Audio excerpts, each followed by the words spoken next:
I went to my local bank, town of 200 people, asked my buddy's dad, who was a banker, and said, I need a $1.25 million loan to buy these apartments I found about 3 hours away in Bismarck, North Dakota. And I said, here's 80 grand. And he's like, well, you're going to need a balance sheet and like another 300 grand down.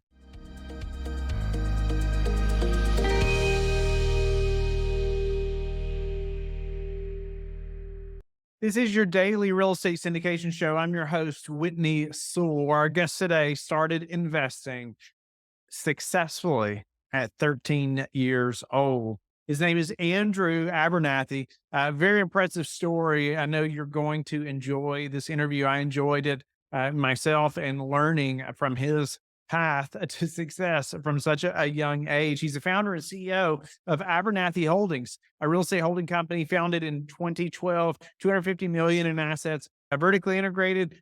He initially pursued a diverse investment strategy. Then 2019, he shifted to Class A self-storage facilities across the Sunbelt region. But remember, he started out investing in a number of different things, and you're going to hear this path to great success in real estate. But from a very young age, I told him I'd love to talk to his parents. I'd love to have them on the show sometime, and because I want to train my kids, right, to be thinking this way at a young age. Unfortunately, I didn't till many years later. But and he and his brothers also run a large farm. Their farming operation. They're fifth generation farmers and harvesting thousands of acres of small grains, but founder of also the Abernathy Foundation. You're going to hear him at the end talk about this to some degree, but collaborates with a Fargo-based organization to combat global human trafficking. So great guy. He just, yeah, I loved his give back, his heart, obviously, to give back to human trafficking. But you're going to learn a lot from his path to success and some key things that happened. But just the passion to not give up, right? And you're going to hear that time and time again in a number of ways that he found success, right? He was told no many times, but he kept going. I hope you'll tune in the next 2 days with Andrew. Welcome to the show. Honored to meet you and to have you on. And I know something that's important to you is finding that one thing, and the process of that. I'm looking forward to help, for you to help the listeners with that as well, and what that means. But before we do, who's Andrew? Give us a little more on your story, real estate. I know you have a farming piece to this whole operation as well. I'm looking forward to hearing about that too. Yeah. Well, first off, thanks for having me on. It's an honor. Really appreciate it. And my story goes all the way back to North Dakota. Actually, my family founded a farm there back in 1901. My brother and I were fifth generation. We grew up on the farm. I grew up to five siblings. There's six of us. And I farmed actually full time until 2014. And I did this other real estate investment stuff on the side, starting in 2009 when I was in ninth grade in high school, about 13. And by the time 2014 rolled around, so a few years after that, realized that could be a full-time gig. So I actually had to retire from farming at the ripe old age of, gosh, what was I, like 20, and focus 100% on what we do now, which is Abernathey Holdings, and focus on self-storage and real estate. Wow. So That's a quick version. that is a quick version. Your family founded this farm in usually 1908, 05, something like that. Yeah, 1901. Yep. 1901, and you're fifth generation. Are the other siblings going in your path as well? Are they all farming or?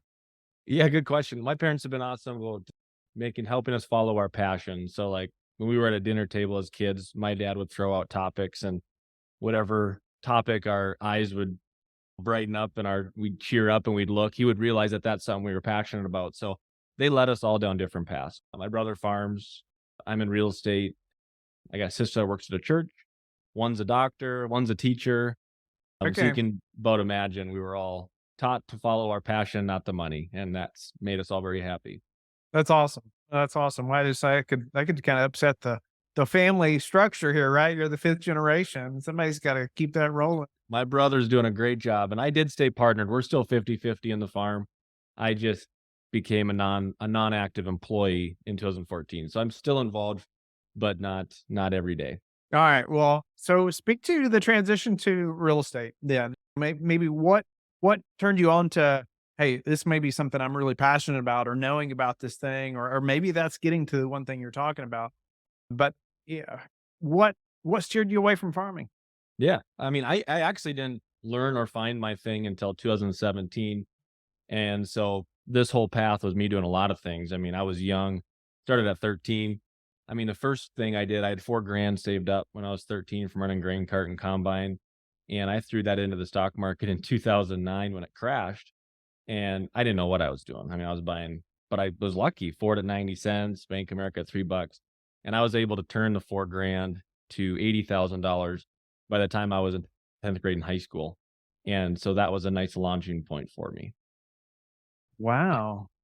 Who who told you to invest in the stock market, and even how to do that at When I 13? was 10 years old, I actually really, you could tell I really enjoyed numbers. That was one of the passions at the table, at the supper table. And so my dad really involved me in marketing grain and commodities from 10 to 14 and learning how that all worked. And so when the market crashed when I was 13 in '09, I recognized it. It was intriguing to me. I didn't know what the market was at the time, but it was all over the news.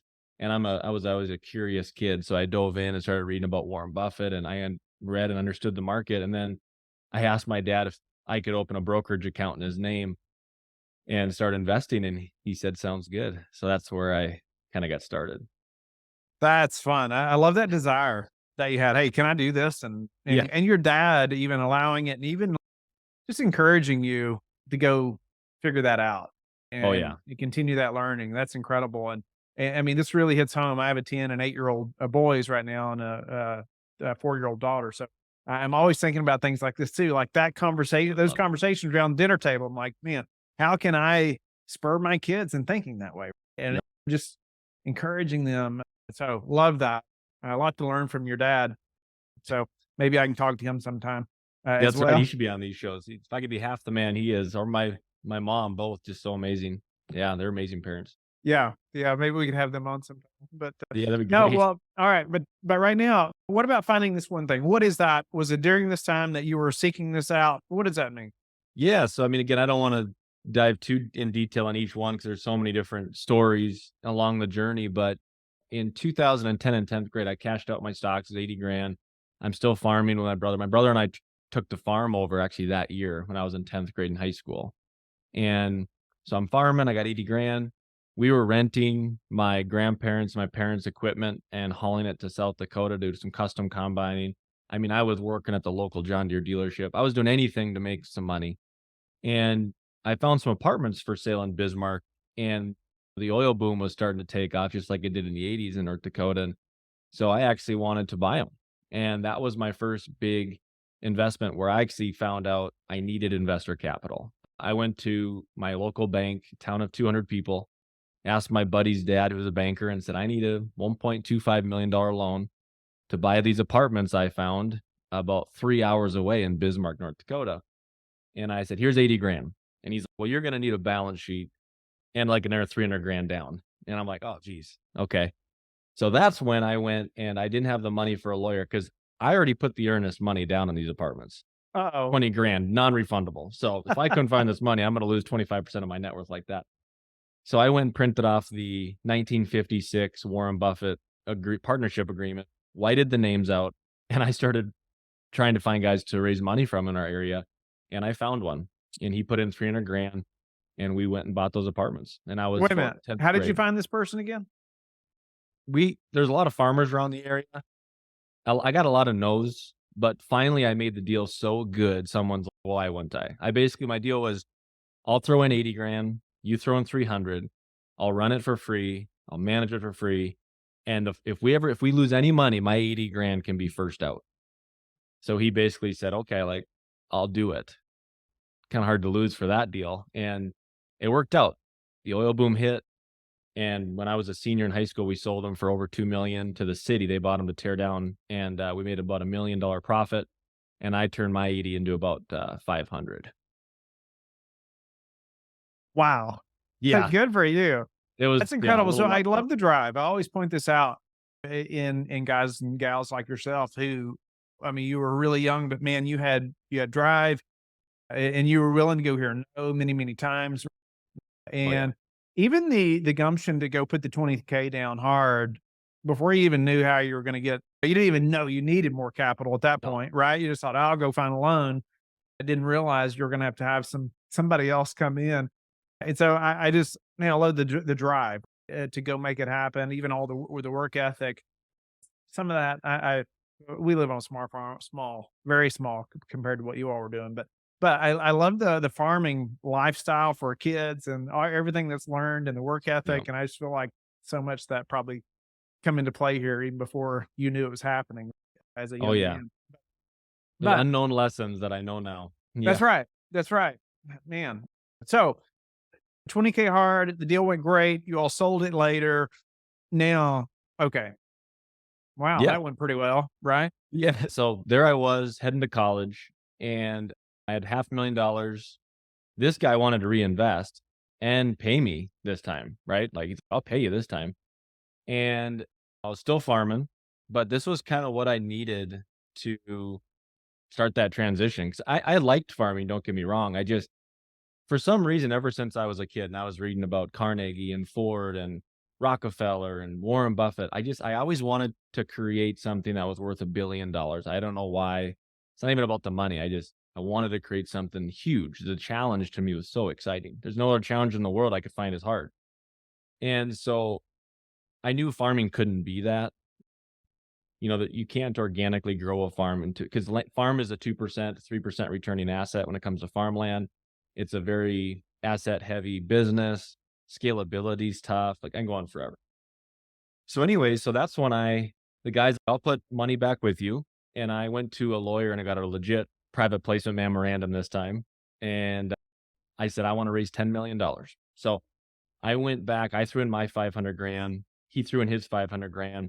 And then I went back, and when it was raining out around the farm, farming was good at that time. So, and oil was in the area. So it was a really good time to raise money there.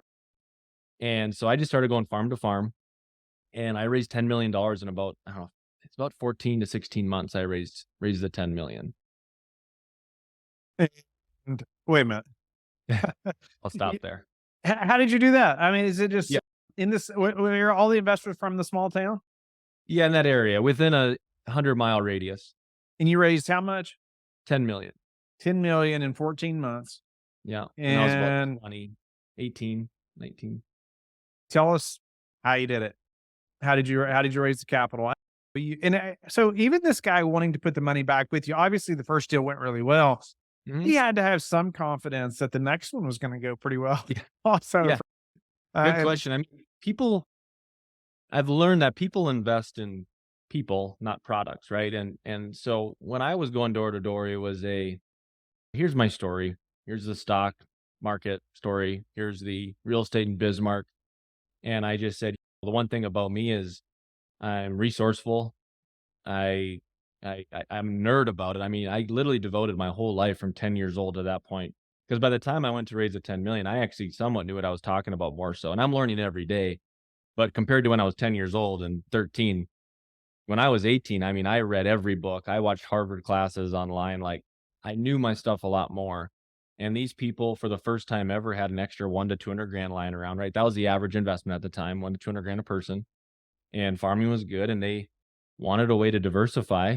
And nobody's ever tried to raise money in that area because you got to kind of be a local to know them. And they've never had the extra cash like they had then. So it's just the timing was perfect.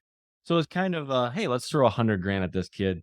Let's see what he can do. Well, you do that 6, 7 times, 8 times, and 10 times a day. There's $1 million a day you're raising.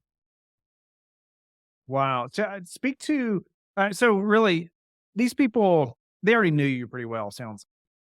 I mean, you talk about small. So I grew up in a really small town as well, maybe bigger than the one you are talking about. How many people did you say? 200 was the place I went to school in, or it's 800, 800 people. Okay. Yep. Yeah, I think we were more like 1,700, so we were Yep. massive. You're big. City. So, we did have a stoplight, A1, Oh, but geez. Yeah, I know. yeah. I know that. So but it sounds like the relationships were already there. And one thing I wanted to point out there too is that you already had a lot of relationships and you just went straight towards those. As Correct. opposed to so many of us when we're starting in this business, we we don't go that direction. And we start a brand and we really start marketing in a big way when, man, we already, and that's what we're trying to do is build relationships with investors, right? And Right. add value to them, all these things. I mean, we forget the people that already trust us, right? We already know that already know who we are, that we've had relationships since we were little with, Yep. right? Speak to kind of your marketing strategy to some of them. I mean, they didn't know you, but they probably knew you as 10-year-old Andrew or 8-year-old Andrew. And now who's this guy? And now he's talking about investing big money here, Yep. right? Yeah. So I I went place to place, sat on a lot of tables, and had a lot of coffee and cookies, and sat in a lot of shops in their yards, and we just talked. And I talked about, at the time, I was talking about value investing. I was talking about the Warren Buffett play. I was talking about, and the biggest thing they liked was, hey, I'm throwing all my cash in this. I had $500,000 there that I built up from 4 grand, and they liked that. This is my money too. Because if I was going to them and saying, hey, I have no money, I'm not going to throw anything in. Can you give me 100 grand? That's a lot different pitch than, hey, I'm going to throw everything I have into this, which is a 500,000. Here's my story of how I got it. And here's how I think I can do it again and again. No guarantees. And there's going to be a loss here and there, but if we can win more than we lose, we'll be sitting pretty good. So it was a lot of this relationship building and I already knew him, like you said, but I don't know. I just kind of went and did it. And I've never been a guy to think too much. I just kind of pulled up and told them what I was doing, and they liked it. And if it wouldn't have worked, I would have pivoted and made it done whatever to make it work. That's always been my attitude. So what was the next buy or what were you going to do with this 10 million? Yeah, great question. So I was like 19. I We went next and bought a equipment dealership in Great Falls, Montana. Never been there in my life. A broker brought it to me. It started in 1947. We bought it for about $3 million, and the company at the time was doing 4 million revenue, about $400,000 EBITDA. And today, just to fast forward, we hit 10 million in revenue now. And so that company's doing really well. But that was my issue back then. Cause I also want to talk about my successes and the things that I didn't do well is we bought that company. And then we bought some HUD buildings in Fargo. We bought some commercial properties and everything was doing good. But you can tell from my pattern, it was a shotgun pattern. There was no elevator pitch capabilities here. I was in way too many things. I could not tell someone what I did in 2 seconds. And that was an issue. I made a cold call though, and this leads into this. In 2000 when I was about 20, 21, I made a cold call to there was the top 10 wealthiest people in North Dakota. I called every one of them. The top of the list was Gary Therrobson. He's our local billionaire. And when I say local, I mean, he did not know me. This whole list was in Fargo, 5 hours away. They had no clue who I was or anything about me. So once I got my family and friends in to build a platform, I then said, okay, I need to now go meet people I don't know and build relationships for the next stage of this business. And the only one that actually gave me some time was the wealthiest, which was kind of fortunate. So I called the secretary of his office in Fargo. I said, you don't know who I am? I'd like wonder if Gary's around, like talk to him. And she said, he's not in, but I'll leave your number and name. And I'm like, yeah, okay. A few months later, I get a call from Gary and we met. We started hanging out like every week or 2 weeks, having pie and breakfast at the Village Inn in Fargo. And he took me under his wing. And now you want me to stop? I don't want to get too deep into the story here. No, it's incredible that you took the initiative to call even the wealthiest people that you could find, right, Yeah, in the state, and yeah, in the hopes that you get to talk to somebody. But incredible that he did call you back. I don't know of him, but it's incredible that he did that, and yeah, sounds like he invested some time with you. So he did. go Yeah, ahead. because his quick story is he started in the 1982, lived in North Dakota, born and raised with nothing, and he started printing out hotels. And he built so many hotels that Goldman Sachs bought him for 2 billion or 1.6 billion roughly in 2006. And then he's done a lot of amazing things since. But just a crazy track record. And so, anyways, after getting to know him for a while, and after going down this path of investing in a lot of things, our share price in Abernathy Holdings went from $37,000 in December of 2012, to give you reference, to about $70,000 a share in 2017. And then I, for the first time, made an investment that didn't work out because I had no focus.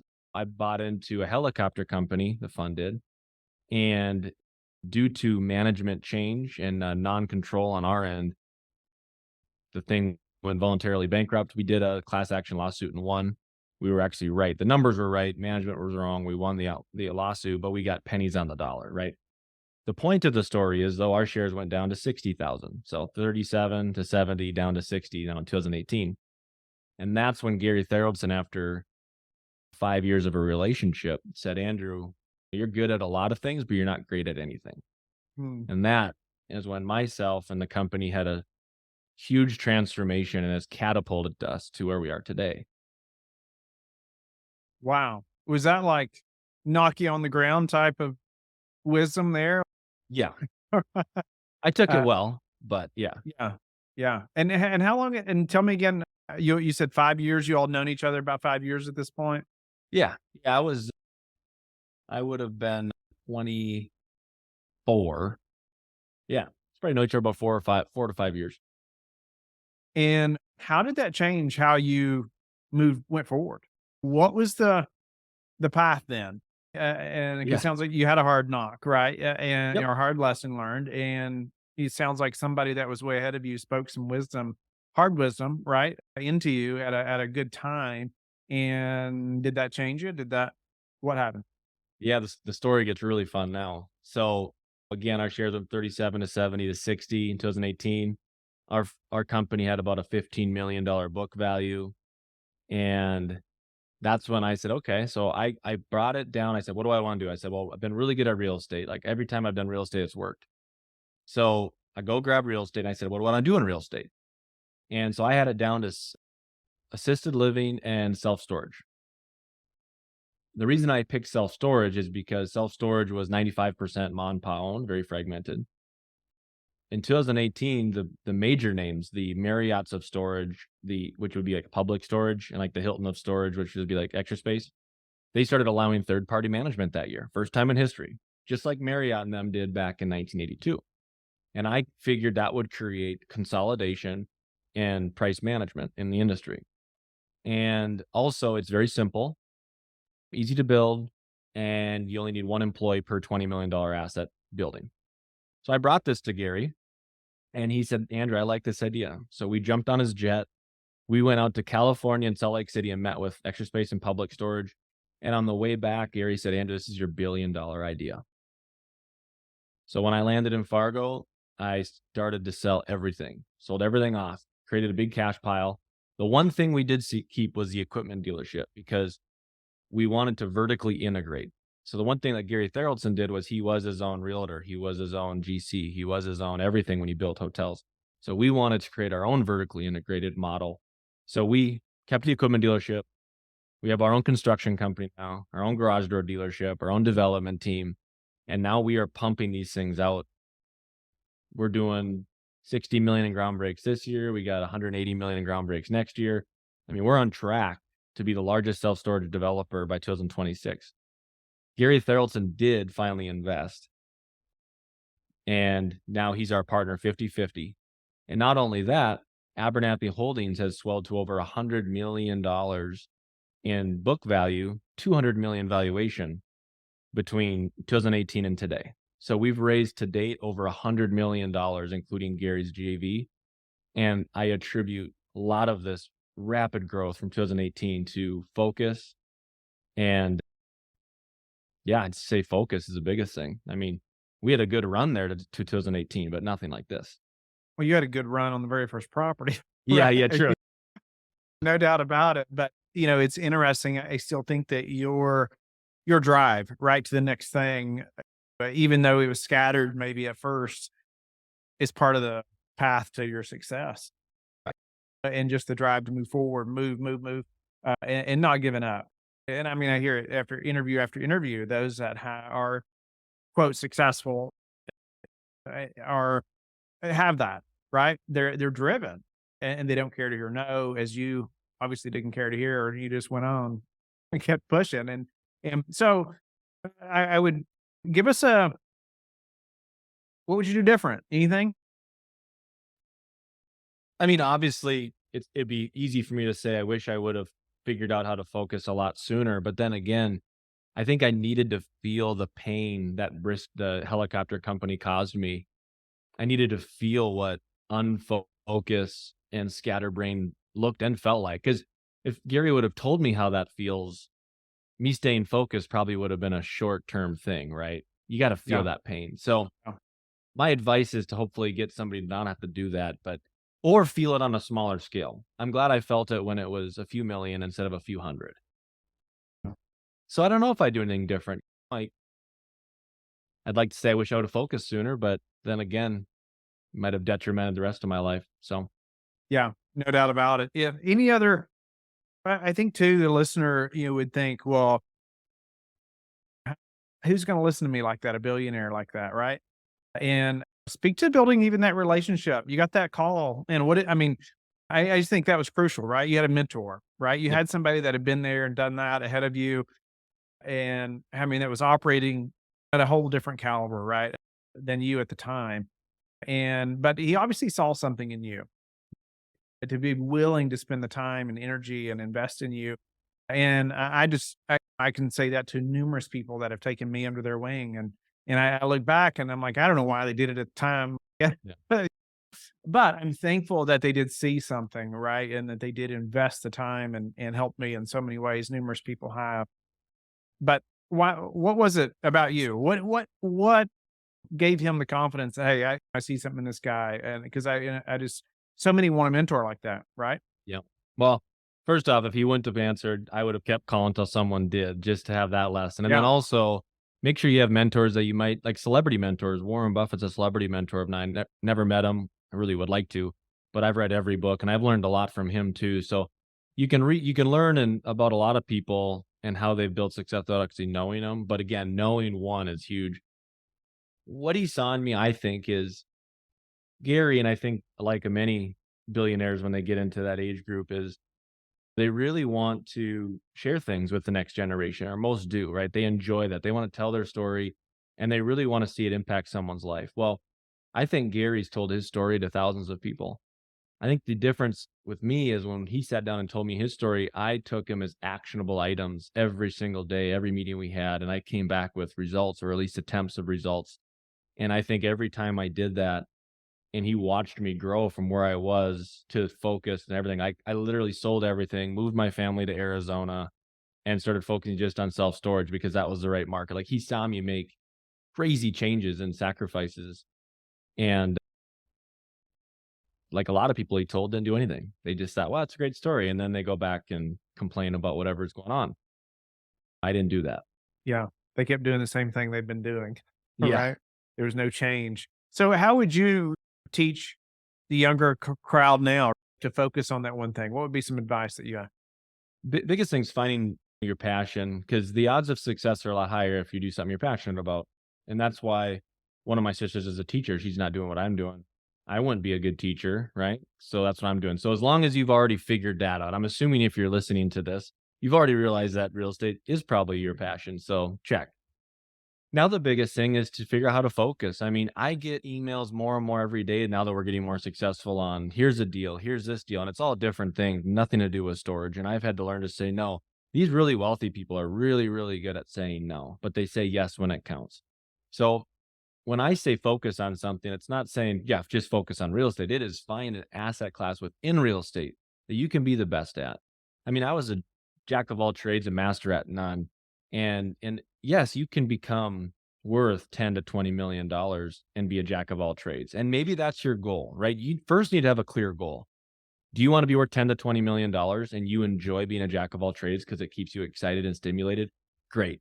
Then what I'm saying is it's not related to you, right? Because what I'm saying is the people that want to become worth four, five, 600 million, maybe even a billion or a trillion some days with inflation adjustments. If that's your goal, you got to go down this lane. Wealth is created on something and preserved on many things. Diversification should not come till later. Even then one time somebody said, well, what about Warren Buffett? I mean, he's pretty diversified. And yes, he is. But if you look back to when he started in like 1975, roughly, he already had taken control of Berkshire Hathaway. He had blue chip stamps and a few other things. I mean, his holdings were probably in 4 or 5 things, and they were all the same simple business model. He was focused. He now has 80 plus subsidiaries because he's had to tack on with capital inflow over all the years. So if you go, he wasn't a billionaire until he's 56. So I can go on forever. I No, just that's awesome. hope that helps. No, that is very helpful, Andrew. I want the listeners to know we're gonna do a series with Andrew. We're gonna have another episode, and man, tell the listeners though how they can get in touch with you and learn more about you. And I want them to know, hey, come back tomorrow. We're gonna talk to Andrew some more. Yes. So I'm on andrewabernathy.com. I have a personal page, and that kind of leads you to all the stuff I'm involved with: foundation, holdings, farm. Abernathyholdings.com is for the company. And then I'm also on Instagram and Facebook, LinkedIn. Just search my name and I'm there. Thank you for being with us again today. I hope that you have learned a lot from the show. Don't forget to like and subscribe. I hope you're telling your friends about the Real Estate Syndication Show and how they can also build wealth in real estate. You can also go to lifebridgecapital.com and start investing today.